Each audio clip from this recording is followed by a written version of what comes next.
Well, thank you, Dr. Marks, for taking time to speak with us this morning. One of the first sort of general questions we had for you was we were hoping you could give us a little bit of the landscape of ethical issues around industry-sponsored research. Sure. It's a fascinating topic, and much of the research that's done to date examines the following kinds of issues. So they look at research that is funded by industry, compares it with research that is not, and looks at whether the outcomes of that research or those research projects are more favorable to industry. And a number of studies have demonstrated across a variety of arenas, pharmaceutical research, food research, that industry-sponsored research is more likely to produce, or certainly is correlated with more favorable findings for the industry sponsor.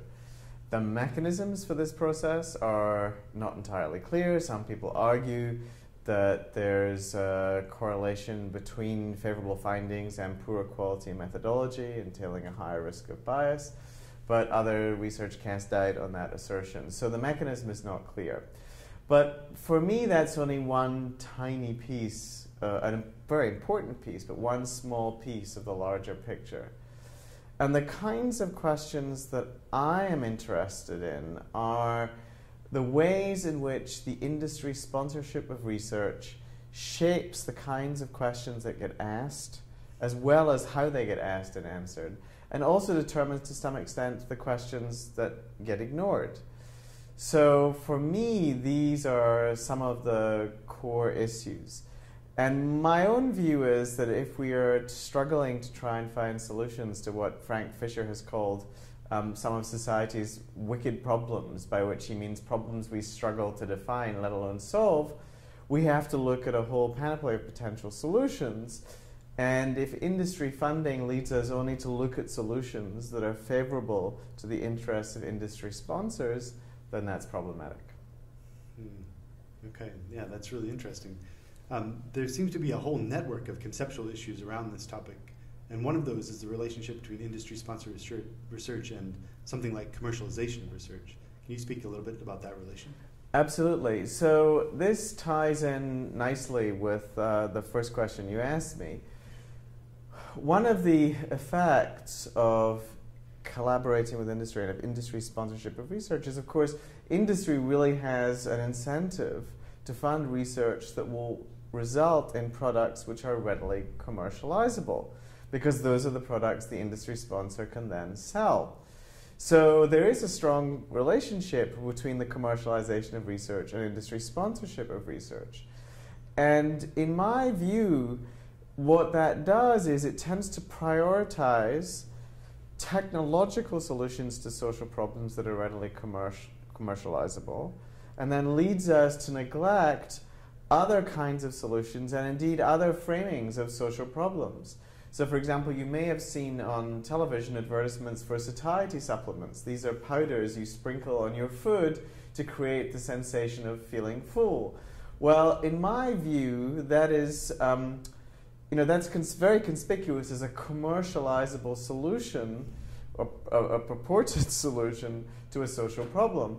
And that ignores the systemic and environmental factors that lead people to consume certain kinds of foods in certain kinds of ways. So people who live in so-called food deserts, where their access is principally to fast food that is not filling or satisfying, because of their socioeconomic status, their inability to afford to buy healthy foods, fruits and vegetables at markets, that sort of thing. So I think that example of the satiety supplement is just one conspicuous instantiation of this problem of the commercialization of research. But one can find it across many other fields too. And I'll just give you a sort of historical example. Many people have argued that in the 1970s and 80s, many entomology departments, that is, departments that do research on insects, were in fact not doing basic research on insects. They were testing pesticides for large corporations. And one can ask the question now, if one looks, for example, at nutrition departments, how much of their work these days is work which points towards the development of products that can be sold by industry sponsors, products marketed for their purported health benefits, for example. Your example of satiety supplements was a really interesting one, given your focus on the food industry. Is there something about food issues that is particularly central to ethical issues around industry-sponsored research? I think food is one extremely important problematic case. I don't think it's the only one. One reason why I have been drawn to it as an example is that we all eat. Some of us may go through our lives managing for at least a significant part of it to avoid taking pharmaceuticals if we choose to do so, although there are moments when that becomes rather difficult. But we all eat every day, and there are powerful industry actors that are shaping our decisions about what we eat. You know, I'd argue that it's no coincidence that we consume grain, many of us consume particular grains, wheat, corn, and dairy for breakfast. Right? That didn't come about by accident, and it's not simply a product of what is more easily grown and produced in the US. It's also a case of what is subsidized and a case of the sort of power of corporate actors. So I think food is just one powerful example of this problem. But one can look across the academy and see instantiations of it elsewhere. And indeed, another reason why I chose to focus on food is because so many people have been working on pharmaceuticals. It certainly does seem like these are widespread and deep-seated issues.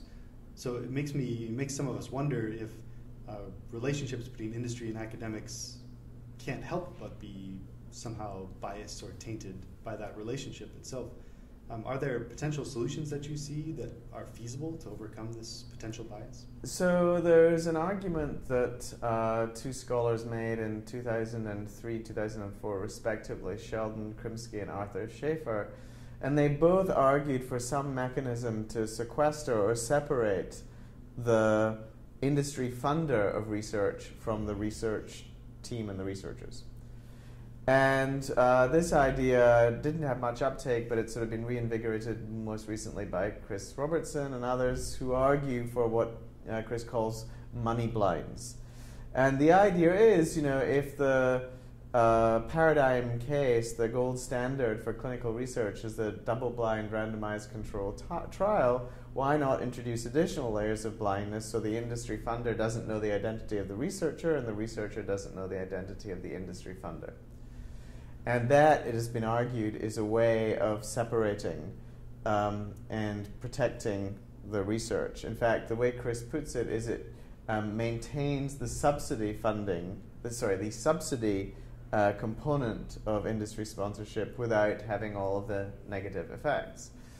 Now, there are a couple of issues with that proposal. So the first is that in many cases it would be possible for the funder and the researchers to guess at each other's identity. So if the research project relates to a patented product, it's not very hard to find out who owns the patent. You could do a search on Google and find it out in just a few minutes. And you know, most research into drugs and other compounds is, you know, those are drugs and compounds that are patented before the research begins, or at least the application has been made in order to protect the interests of the industry sponsor. So, and also the other way around, it may be possible for the industry sponsor to guess who the research team is. If there are only a couple of research teams in the world with the expertise to do this kind of work, it's not hard to guess which team the independent agency has that separates the funder from the researcher. It wouldn't be hard to guess to whom the independent agency had sent the research project.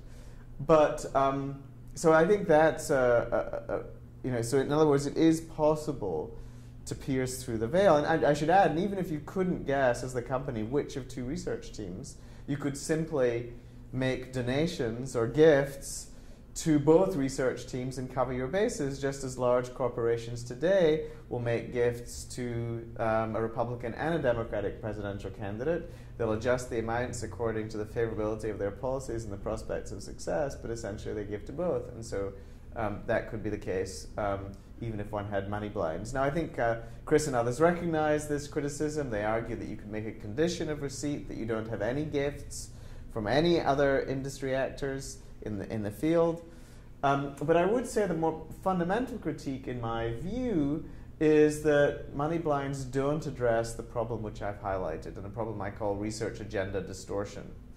In other words, the industry money is still shaping the kinds of questions that get asked, and money blinds, just making the industry sponsors and the researchers blind to the other's identity, doesn't solve that problem.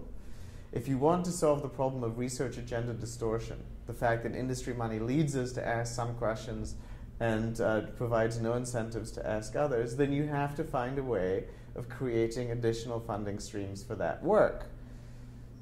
Now, that's a real challenge in the current political climate, but the fact that it's a challenge doesn't mean it should be ignored. So here's the question: where might those additional funding streams come from? Well, one possible source is that you basically add a surtax or capitation fee every time industry comes to the academy and says we want research done. And you say, look, we'll do this research, but we're going to take an additional X%, and that X% is going to go into a common pool for research which our institution will determine is in the public interest. And that research, by the way, may be entirely inimical to your corporate interests. But if you want to come here and fund research here, you have to accept the surtax. Now, one institution couldn't do that easily on its own, but if all the Ivy Leagues agreed to do this, or all of the Big Ten institutions agreed to do this, or 100 and something university presidents got together and agreed to do this, then that would clearly become workable. Now, if the idea of a collaboration on this level between all these university presidents seems absurd, I should point out that in April 2011, our then university president wrote a letter with 100 and something other university presidents to the US Secretary of Commerce. And he said in the letter, don't regulate conflicts of interest, our interactions with the industry, because this will make the research we need to do more difficult. So, as you see, 100 and something of our university presidents acted collectively to write this letter. In my view, a somewhat problematic letter. They could equally have written another letter. And that other letter might have said, you government, you society are relying on us, the academy, to provide solutions to some of society's most pressing problems. Obesity, climate change. If you make us dependent on industry money to look for those solutions, we can only look in places that are consistent with the interests of industry, and that is leading us to ignore a host of other potential solutions.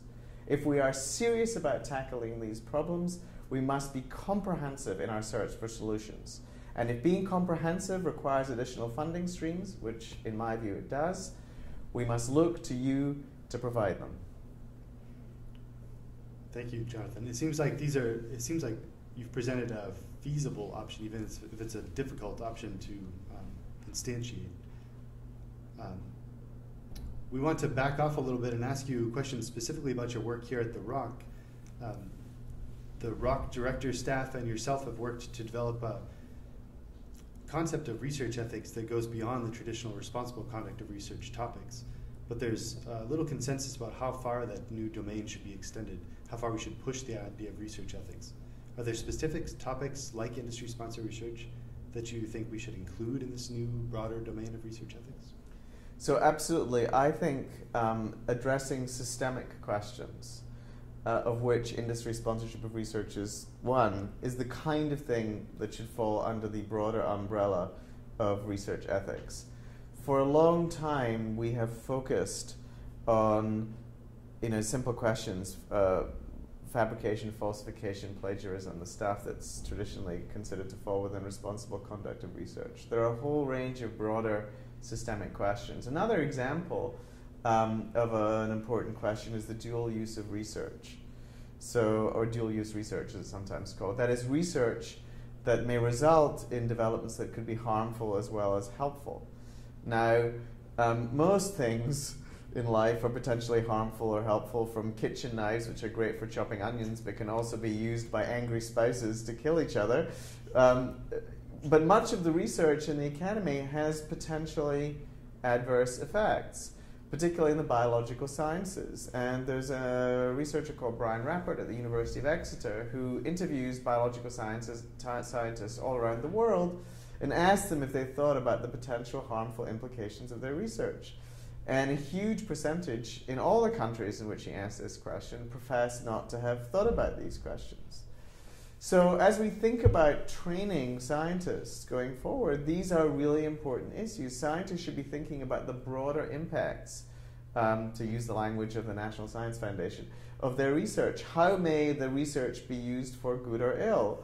Now, that requires, I think, also a degree of honesty which, and candor, which we may not yet have had. There's a temptation to gild the lily about the potential benefits of research and to completely downplay the potential harms. And that's because there are powerful structural incentives to do so. If you want more grant support, you have to show how you're going to make the world a better place. But I think we should find ways of rewarding people for their candor about the limited potential benefits of certain research projects and the serious potential harms of other projects. It seems to me we haven't taken that responsibility on board sufficiently seriously. So those are the kinds of systemic questions. Another one, I think, which is really important is this broader question of public understanding of science and science communication. So I do think that researchers, whether in the sciences or the humanities, but there's a particularly compelling case in the sciences, have to do a better job of communicating to the broader public the implications of their work. Otherwise, others will do that for them and do it sometimes somewhat inaccurately. And I think that it's incumbent upon researchers to ensure that the implications of their research are not exaggerated in the media. I had an experience myself a number of years ago where I wrote an article in the Journal of Law, Medicine, and Ethics that raised questions about interrogation strategies in the war on terror, and it was reported in a major broadsheet newspaper. And the newspaper made a broader claim than I had been able to make in my article, and made it much more sensational. But it was a claim I had not made, and I did not feel I could substantiate, and so, which is why I didn't make it in the first place. And so I called up the man who wrote the article, and I said, "I'm afraid you've gone beyond what I claimed. Please represent the limited scope of my research and its claims accurately." And he changed the article accordingly. Now, I think it's very tempting for many people just to sit back and leave the article with a more ambitious claim. But I think you have an ethical responsibility, as far as you possibly can, to rein in the exaggerations of your work in the public sphere. These seem like really important things for especially young scientists who are looking at in academic careers, especially to take into account. But they're also really difficult things to accomplish. So do you have any pieces of advice for young researchers, especially in the sciences, on how to take a more ethical stance in their work? So I think I could sit here and talk about the young scientists, and I think they'll have heard many caveats and cautions of what I said already, but actually I would address my remarks to the more senior members of the profession right now, because they are the ones who have the power as well as the responsibility. They are the ones in the position to establish the structural and incentives, to establish the mentorship programs and educational programs that will put young researchers in a better position to deal with these challenges. So there's some nice work on the effect of mentorship on research behaviors and the ethics of researchers. And what's really clear is that if senior researchers mentor their juniors in how to get ahead in the profession, that promotes unethical behaviors. But if they mentor them on the importance of ethics and those ethical norms that are cultivated in the profession, then that starts to shift behaviors in the right way. So I do think it's important for young researchers to be sensitive to these issues, to think carefully about how they themselves are going to address them. But it is especially important for those who are senior in the profession to start work now on adjusting the norms of their institutions, thinking about how those institutions are designed, thinking about how those institutions create incentives for unethical behaviors. My own view is we all have responsibilities, no matter where we are in the totem pole, to think about the following question. How can we design our institutions? How can we redesign our institutions to promote the kinds of ethical behaviors we want to see in ourselves and in others? Thank you very much. Is there, just as a last question, is there anything else you'd like to share with us regarding your work here or industry sponsorship and research? Or? So I'd say maybe perhaps one other thought, that for those who come behind me, these are a set of questions that I don't think my generation has fully or properly addressed. And so I fear we are placing these responsibilities on those who come after, but I and others will continue to work on them, and I hope that researchers in the years to come, as well as academic administrators, will take these issues very seriously. And I'll say one final thing. I think there aren't easy solutions to these questions, but the fact that solutions are difficult should not lead us to shy away from them. Thank you, Dr. Marks, for your time. Really appreciate it. Thank you.